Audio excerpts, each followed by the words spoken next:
पेट के लिए सबसे अच्छा होता है अनार। कहते हैं ना, एक अनार 100 बीमार।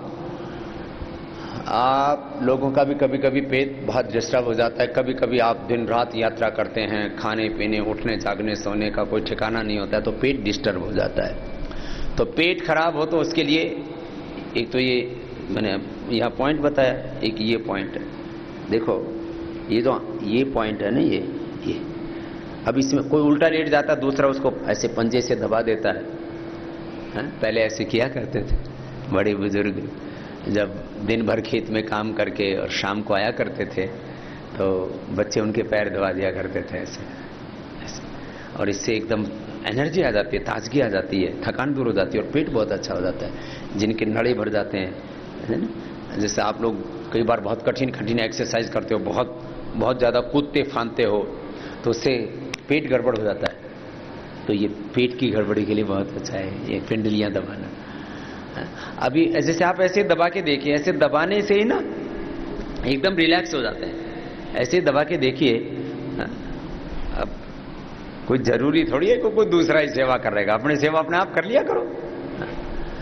बोले बाबा जी, जब आप पिंडली दबाने की बात करते हो तो फिर पत्नी की याद आ जाती है। अरे भाई ये दूसरों की मतलब हमेशा कोई दूसरा आके सेवा कर दे, ये ऐसे क्यों सोचते हो? अपना आप दबा लो। एक भाई लेट जाए, दूसरा उसको दबा दे, फिर एक लेट जाए, फिर दूसरा दबा दे। कभी ऐसे पेट खराब हो जाए ना तो इसको दबा लिया करो। और अनार खा लिया करो।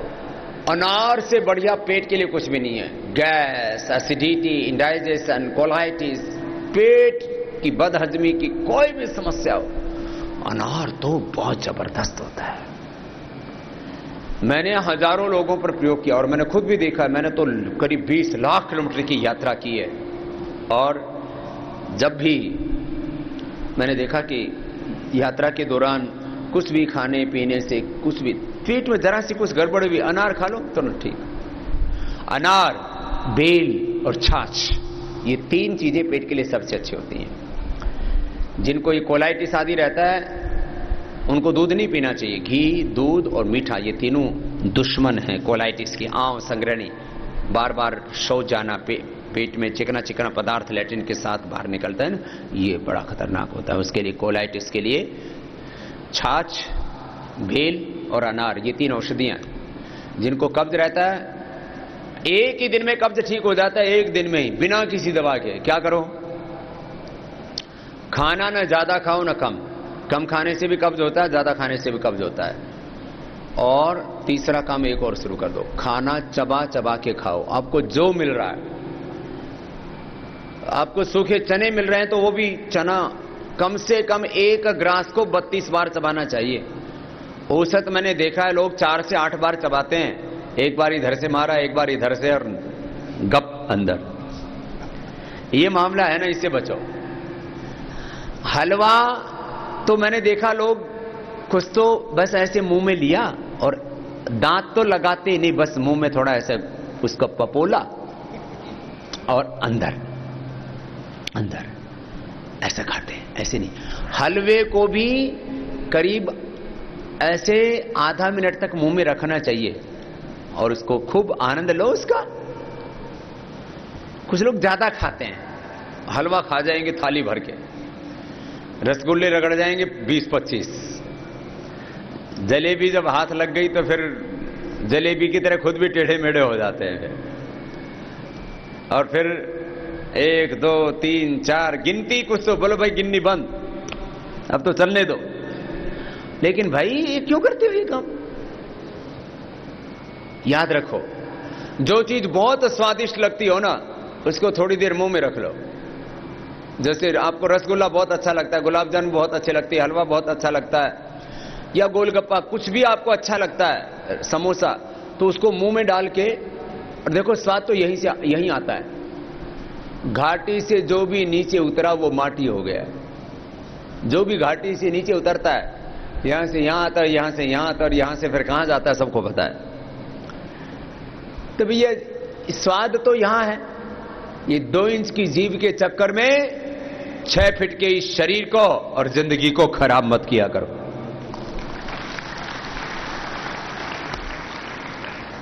रसना और वासना, ये दो इंद्रियां सबसे ज्यादा चंचल हैं, इनसे बचा करो, काबू रखो। देखो, कोई भी चीज बहुत स्वादिष्ट लगती हो ना, तो मुंह में डाल के रख लो थोड़ी देर, और जीभ को बोलो जितना मजा लेना है एक में ले ले, अगला नहीं मिलेगा। मजा तो यही लेना है, बाकी तो मैंने कहा ये सारा खेल यही का है। ये इंद्रियों का सुख भी बड़ा विचित्र है। एक एक इंद्रिय का शब्द, स्पर्श, रूप, रस, गंध, और फिर मन की तो दुनिया ही अजीब ही है साहब। खैर सुनो, मैं आपको कह रहा था, आप कब्ज दूर करना चाहते हो, पेट की बहुत समस्या है आप लोगों को, और ये मैं ऐसे नहीं कह रहा हूं, क्योंकि जो यात्रा में रहते हैं उनके लिए समस्या रहती है। आप लोग तो यायावर हो, ऐसे पकड़ हो, घूमते रहते हो पहाड़ियों में, रेगिस्तान में, कभी जंगलों में, झाड़ियों में है। तो कभी ना कभी पेट की समस्या से आपको रूबरू होना ही पड़ता है। तो एक काम किया करो, खाना चबा चबा के खाया करो, इमरजेंसी को छोड़ के। अब इमरजेंसी में तो कई बार भागते भागते भी खाना पड़ता है, वो तो युद्ध की स्थिति हो गई, वो भूल जाओ।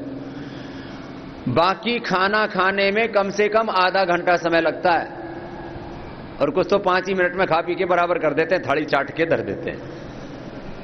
ये कार्यक्रम ठीक नहीं है भाई। भगवान ने इतनी बढ़िया बढ़िया चीज बनाई है, चबा चबा के खाओ। खाने में जितना सलाइवा मिलेगा, ये बहुत बड़ी बात कह रहा हूं मैं, है ये छोटी सी बात। स्वामी जी आप ऐसे ही तो बोल, बस चबा चबा के खाया करो, चबा चबा के तो खाया करो, ये तो आपने खूब सुना है। लेकिन आप इसकी महिमा सुनिए, जितना चबाएंगे उतना उसमें सलाइवा मिलेगा, और दांतों का, सलाइवा का, फिर पूरा श्वसन जो है उसका, अन्न नली का, फिर आमाशय का, पक्वाशय का, फिर लीवर का, आंतों का, इन सब का योगदान है। सबसे पहले काम शुरू होता है यहां से। आधा घंटा खाने में लगाओ। जिनको बहुत ज्यादा पेट की समस्या है तो चाहे 1 घंटा लगाओ, धीरे धीरे चबा चबा के खाओ, जब तक खाने वाली चीजें लिक्विड ना हो जाएं। रोटी खाओ तो ऐसी कि वो पानी जैसी बन जाए मुंह में, तब पेट के अंदर डालो। आज से आप ये प्रयोग करना शुरू कर दो, चबा चबा करके खाना शुरू कर दो। मैंने तो यहां तक प्रयोग किया कि मुझे भी शुरू से ही थोड़ा कॉन्स्टिपेशन की प्रॉब्लम रहती थी। किसी किसी का कोठा हार्ड होता है, कहते हैं, क्या करें, मेरा कोठा ही हार्ड है, मेरा तो जो है ना पेट ही ऐसा है, मेरी तो प्रकृति ऐसी है। किसी किसी की कब्ज की प्रकृति होती है, ये ठीक। तो क्या करो, चबा चबा के खाओ। चबा चबा के खाने से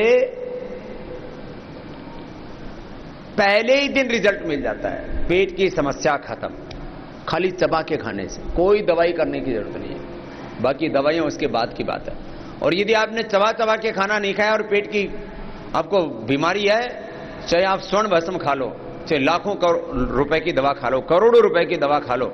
मैंने सामान्य गरीब लोगों को और बहुत अमीर लोगों को भी पेट की समस्या, कब्ज, गैस, एसिडिटी, इंडाइजेशन आदि 2 ही बड़ी समस्या होती है। किसी देखो, एक तो कब्ज हो जाता है, और किसी किसी को खाया और टॉयलेट गए, हजम ही नहीं होता, रुकता ही नहीं पेट में। ये 2 बड़ी समस्याएं हैं, बाकी तो छोटी छोटी समस्याएं। तो उन समस्याओं के लिए एक तो ये मैंने बताया ऐसे करो, दूसरा अनार का प्रयोग करो, तीसरा चबा चबा करके खाओ,